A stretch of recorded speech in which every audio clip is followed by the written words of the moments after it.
Billionaire refused every meal until he tasted hers. What happened next will shock you. Before Lagos woke, before the horns screamed and the sun poured its heat over the crowded streets, Amara was already awake.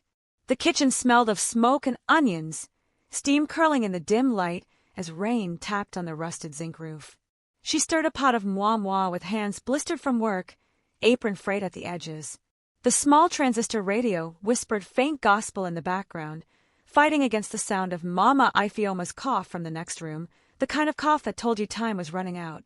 Amara glanced at the unpaid hospital bill pinned to the wall, the ink already fading. She pressed her lips together, tasting salt from her own sweat. "One day, Mama," she whispered under her breath, voice trembling but stubborn, "this food will take us out of here."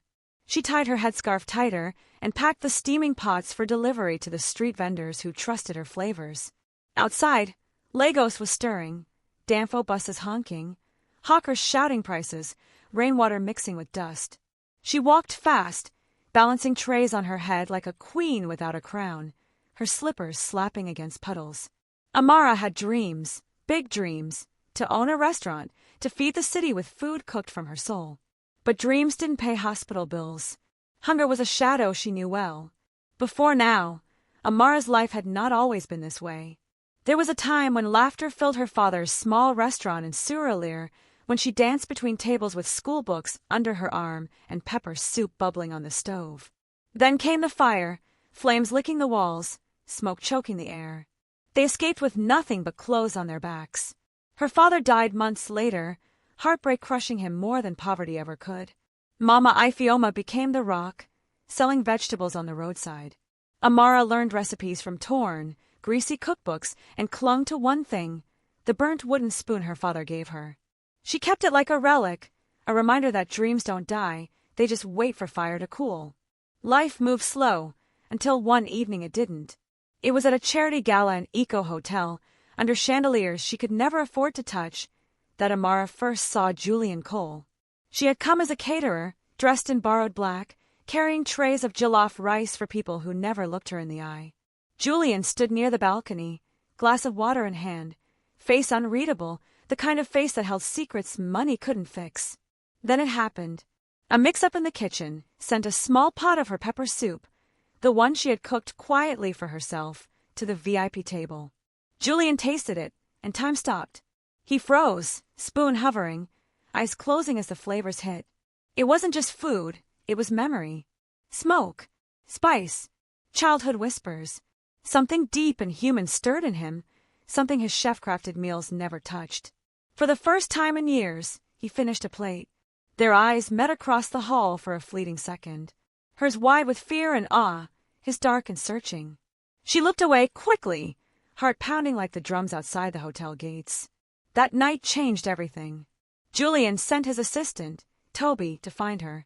2 days later, she stood in front of the glass tower on Victoria Island, clutching her father's spoon in her bag. Julian's office smelled of leather and quiet power. He didn't waste time. "Be my personal chef," he said, voice low, commanding. "Name your price." Amara blinked, throat dry. She wanted to refuse. Men like this didn't just want food, they wanted control.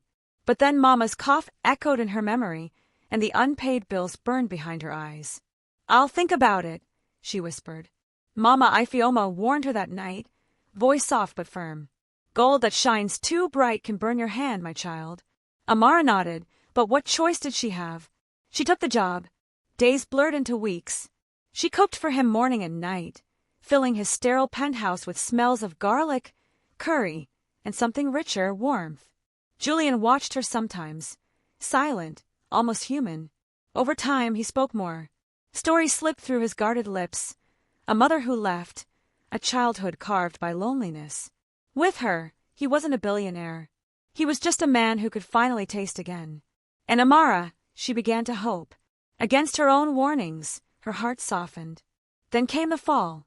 One evening, she returned from the market early and heard voices, laughter like broken glass. She stopped by the kitchen door, breath caught. Grace, beautiful, sharp-tongued Grace, leaning against Julian's counter in designer heels.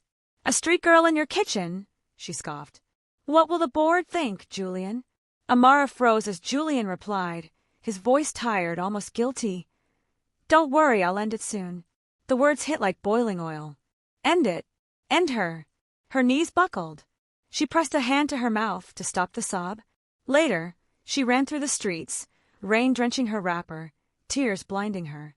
At home, she collapsed in Mama's arms, choking on words that tasted like ash. I was just a taste, she whispered. That night, something hardened in her. She ignored his calls, his messages. Pain burned into resolve. She sold her jewelry, borrowed what she could, and started small, posting pictures of her meals on Instagram, taking tiny orders, delivering on Okadas. The city laughed at first. Then one blogger tried her pepper soup. The post went viral. Makoko Girl's pepper soup taking over Lagos. Orders poured in. Toby reached out secretly, offering quiet help, but she refused pity. She kissed her father's burnt spoon and whispered, Papa, I'm ready. Months later, she stood in a hall brighter than any dream, a high-end investor event in Victoria Island. Her apron was crisp, her voice steady as she pitched her idea. Taste of hope, food with soul. Cameras flashed. Investors nodded. The same men who ignored her at Eco Hotel now leaned forward, hungry for her story. Then she saw him, Julian, standing at the back, eyes wide, face stripped of arrogance. Grace was gone. The board was struggling. He waited outside after the event, rain falling in silver sheets. Amara, he said, voice breaking, please. I was wrong. She looked at him, no anger left, just calm. You were hungry for control, Julian. I was hungry for life. She walked past him, heels clicking like a drumbeat of freedom. Weeks later, tabloids whispered about Grace's debts. Julian disappeared from the headlines. Amara opened her first small restaurant in Yaba, bright walls smelling of spice and hope. Mama Ifeoma sat at the head table in a colorful ankara, tears shining like oil under the light. Amara served the first bowl of pepper soup to a little street girl and bent low, smiling softly. Eat, my dear. Food is life. The camera could have pulled back then, Lagos skyline glowing as night draped the city. Voices, laughter, honking horns, life moving on. And the last line would rest in your heart like smoke after fire. In a city of hunger, she learned that the sweetest taste is dignity.